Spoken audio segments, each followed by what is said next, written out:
Romain, tu es spécialisé dans l'accompagnement des leaders depuis un certain nombre d'années. Je trouve que tu as une grande maturité dans la question, beaucoup d'expérience, et tu as mis au point un test psychométrique pour les leaders, pour les aider à travailler sur leur blocage. Mmh. Est-ce que tu peux nous en dire un petit peu plus? Carrément. En fait, il y a 10 grandes qualités du leadership que j'ai identifiées et dans chacune de ces 10 qualités, il y a la partie lumineuse et la partie dans les ombres. Et quand un leader ne se sent pas pleinement satisfait dans les avancées de son projet, eh bien, il y a certainement une de ces 10 qualités, ou plusieurs, qui a basculé dans les ombres. Et simplement, ça, ce sont des choses qu'on ne se rend pas forcément compte, parce que c'est des choses souvent inconscientes. Donc c'est intéressant de prendre un peu de recul et d'observer ce qui va se passer. C'est vraiment l'objectif du test psychométrique, c'est d'apporter de la clarté sur qu'est-ce qui se joue en ce moment dans les ombres, qui fait que mon projet en tant que leader est au ralenti. Donc dans ces 10 qualités, il y a la toute première, je vais peut-être aborder, ça peut être intéressant. La toute première qualité, et c'est souvent le tout premier blocage que la plupart des gens qui ont une mission de leader vivent, c'est une question de luminosité. C'est une question d'oser se mettre en lumière. C'est vraiment le premier pas, c'est ben, si je suis leader, je suis sur le devant de la scène souvent, pas toujours le cas, hein, parce qu'il y a des leaders aussi cachés dans les coulisses et qui pourtant emmènent du monde, mais en tout cas, c'est j'embarque du monde avec moi. C'est vraiment la définition de leader, c'est to lead, c'est un mouvement vers l'avant, j'embarque les gens avec moi. Et la frustration la plus forte, c'est je suis parti en mission, mais les gens, ils suivent pas vraiment bien derrière, ou pas autant que je l'aimerais. Soit j'ai pas assez de personnes, j'ai l'impression de pas toucher assez de monde, soit c'est qualitatif. Je sens que la qualité des personnes ou la qualité de la transformation est pas pleinement présente. Voilà. La première chose, en effet, c'est est-ce que le leader ose se mettre en lumière? Est-ce que j'ose montrer mes couleurs, ma différence, la transformation que j'apporte, est-ce que j'ose la mettre en lumière et que cette lumière vient bien arriver jusqu'à la rétine des gens et que du coup, ils aient envie, ils soient appelés par cette lumière et qu'ils la suivent. Ça, c'est la première chose. La deuxième chose, ça va être l'éloquence du leader. Parce que une fois qu'on a vu quelqu'un, qu'on a capté un petit peu, qu'on a la première impression, la première image dans la rétine, poum, ok, personne, tiens, il se passe quelque chose là. Ensuite, il va y avoir la question de comment elle s'exprime, quel est son langage corporel, et à quel point elle incarne, elle exprime la puissance de sa mission.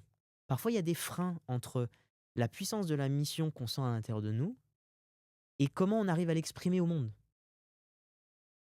Et là, il se joue quelque chose du domaine de est-ce que j'ai déjà le bon canal? Est-ce que, par exemple, je suis plus à l'aise à l'écrit et puis je me suis dit, je vais me forcer, tiens, il faut que je fasse des podcasts, etc. Mais en fait, du coup, c'est pas mon canal le plus naturel.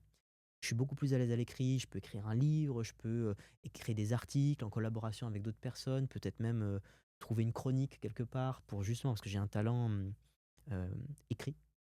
Donc il y a une question du canal d'expression. Est-ce que c'est le bon? Est-ce que c'est le canal dans lequel j'ai mon talent naturel? Mais il y a aussi une question de est-ce que j'ai identifié les choses les plus puissantes que je peux exprimer? Et je crois qu'il y a beaucoup de leaders qui ont un problème à ce niveau-là. Ils ont un manque d'évidence. Donc c'est un autre point de la méthode leadership, c'est le 2e E avec éloquence, c'est évidence. C'est plus que la vision. La vision, on sait tous qu'il faut avoir une clarté de là où on va, parce que si le capitaine du navire ne connaît pas sa destination, le navire va être perdu dans la mer. Mais maintenant, quand on a cette vision, est-ce que c'est une vision à haute intensité, à haute puissance, une vision évidente? C'est une évidence que je dois aller là. C'est là et quand on a la vision, mais la vision évidente, il y a toute l'énergie qui suit derrière et c'est fluide, en fait. Ouais. Donc je pense qu'il y a beaucoup de leaders qui ont aujourd'hui une difficulté avec la fluidité parce qu'en fait la clarté est pas 100 présente.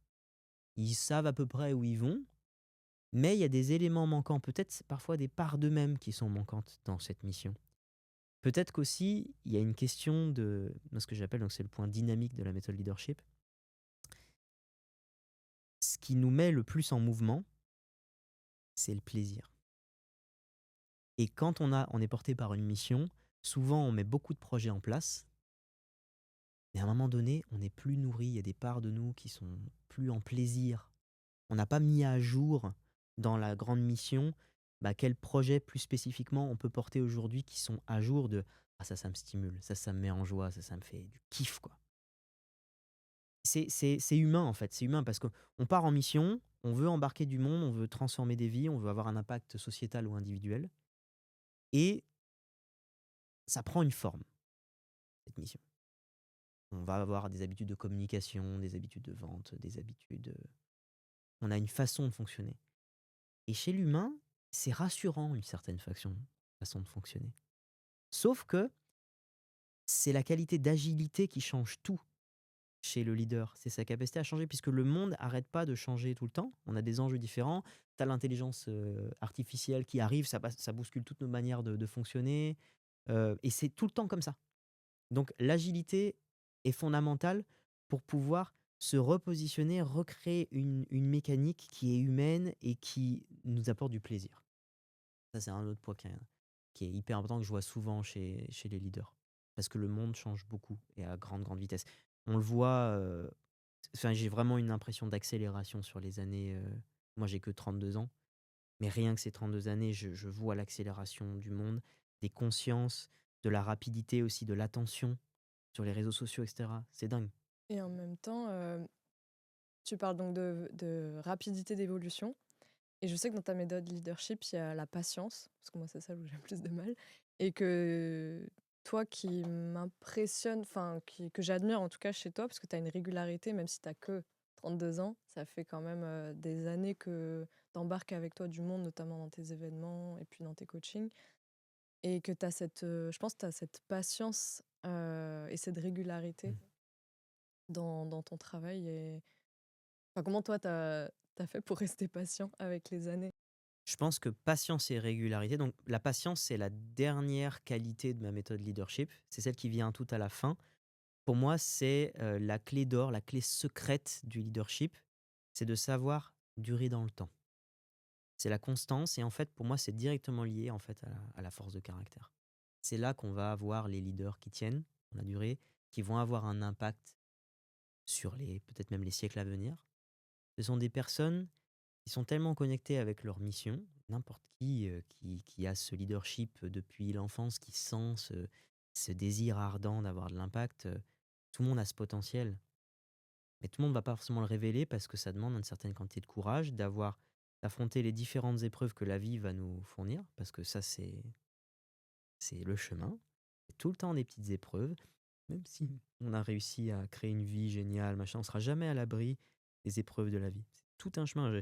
J'adore fréquenter à la fois des leaders très très jeunes, qui ont une vingtaine d'années, qui ont une énergie folle, comme des gens qui ont 70, 80 ans, qui ont une sagesse de dingue sur leur parcours. Et, et les personnes qui ont ce long, long parcours, ils le disent, en fait, ça continue les épreuves, ça continue les apprentissages. C'est un chemin qui est non-stop. Et donc, quand on se rend compte que de toute façon, des épreuves, on va avoir tout le long de son parcours, on va avoir les hauts et les bas, on commence à basculer d'une vision duel, de je suis pris dans l'excitation quand ça va bien, je suis pris dans la tristesse quand ça va mal, à une sagesse, à une ligne en fait, qui commence à traverser un état presque d'éveil de conscience de en fait, ça c'est pas ça l'important. L'important c'est qu'en moi, il y a cette graine de leader, il y a cette mission que je porte. Le monde va changer, ma vie va changer, je vais avoir des épreuves différentes. Et en fait, plutôt qu'une évolution d'ailleurs linéaire, ça va faire un cercle ascendant. À mon avis, on va jamais redescendre aux toutes premières expériences, aux toutes premières boulettes qu'on a faites. Il y a des moments où on redescend, mais c'est pour mieux remonter. En fait, la dynamique, si la mime un petit peu, ça fait comme ça. Des fois, il y a un petit comme ça, puis ça continue de monter, en fait. C'est ascendant et c'est en spirale. Voilà. Donc la qualité de la patience, c'est la clé d'or. Et en fait, c'est une sagesse spirituelle. De savoir, plus que de savoir, c'est de vivre et d'expérimenter, de revenir dans la conscience plus élargie. Souvent, la conscience, elle se rétracte sur les petits problèmes, sur les blessures, sur les émotions qu'on vit sur le moment. Et la conscience se contracte. Dans ces moments-là, on voit plus clair. la réalité de la vie, le fait que de toute façon, ce genre d'épreuves, on les a déjà traversées 1000 fois, on croit que tout va se terminer, machin. Et donc, c'est la méditation peut énormément aider à ça. La respiration, lire des choses philosophiques, le stoïcisme, les grandes sagesses millénaires de toutes les grandes spiritualités de la planète. On revient dans l'instant présent. Ah, on a une respiration et on se rappelle que on est au-delà du temps. Peut-être que notre âme, elle a quelque chose d'immortel. Peut-être qu'il y a quelque chose de plus grand que soi. Et donc nos petits problèmes n'ont pas tant d'importance. Et donc on traverse le temps avec notre mission. Est-ce que tu as un exemple concret d'une personne que tu as accompagnée, qui aurait fait ce test, et d'un type de problème Ouais. qu'elle a pu transformer par rapport à, enfin, toi, en suivant cette méthode leadership? Eh ben, typiquement, la luminosité. Et là, je pense à une femme, parce que j'ai observé chez les femmes qui ont un chemin de leadership, il y a souvent ce problème d'oser se mettre en lumière, parce que, alors j'allais dire, je sais pas d'où ça vient, je pense quand même que savoir un tout petit peu d'où ça vient, mais il y a souvent une insécurité chez la femme. Je pense que au vu de l'histoire qu'on connaît, euh, et de la violence qu'il y a pu avoir dans la société, le fait que physiquement et génétiquement la femme a une structure musculaire qui est moins imposante que l'homme, je pense qu'il y a, et que la qualité yin, donc la qualité plus féminine, c'est justement de l'accueil et non pas de l'action et donc de la protection. Il y a une vulnérabilité inhérente, j'ai l'impression, chez la femme, et que quand on arrive à l'accueillir, on touche à une vraie puissance, et c'est là que ça devient plus à l'aise de se mettre en lumière. C'est cette question de vulnérabilité qui parfois, chez la femme, empêche à oser se mettre en lumière, parce que se mettre en lumière, c'est aussi potentiellement en danger, parce qu'il y a la vie des autres, parce qu'il y a les jugements, parce qu'il peut y avoir des attaques, parce que insécurité. Voilà. Donc ça, c'est le truc que j'ai le plus observé. Et pour ça, j'en parle souvent, hein, il y a comprendre au niveau mental, c'est fondamental. Toi, Guillaume, tu fais un travail énorme sur aider les personnes à comprendre leurs mécanismes internes, pourquoi une émotion revient dans ma vie, pourquoi des schémas relationnels se répètent dans ma vie et me font souffrir régulièrement. Tu aides énormément les gens à prendre conscience de problématiques de vie. Ça, c'est une étape 1 fondamentale. Et après, il y a une étape 2 qui va être libérer dans le corps les charges traumatiques. Hmm. Donc, on ne peut pas ne pas passer par la phase 1 de comprendre mentalement ce qu'on a vécu, d'où ça vient, pourquoi ça se répète, etc. Et une fois qu'on a compris seulement, on peut descendre un peu plus profond dans le corps et libérer les choses. Et pour ça, on a besoin d'avoir des personnes qui nous accompagnent en direct, d'avoir des personnes qui nous permettent d'avoir des exercices plus physiques, parce que comme je le disais, le trauma vient se loger au niveau cellulaire. Voilà. Et donc là, il y a tout un travail que moi je fais avec mes clients et mes clientes, les leaders, sur ce fameux travail des ombres, donc conscientiser, mais un petit cran plus profond, aussi libérer le corps de ses impressions du passé.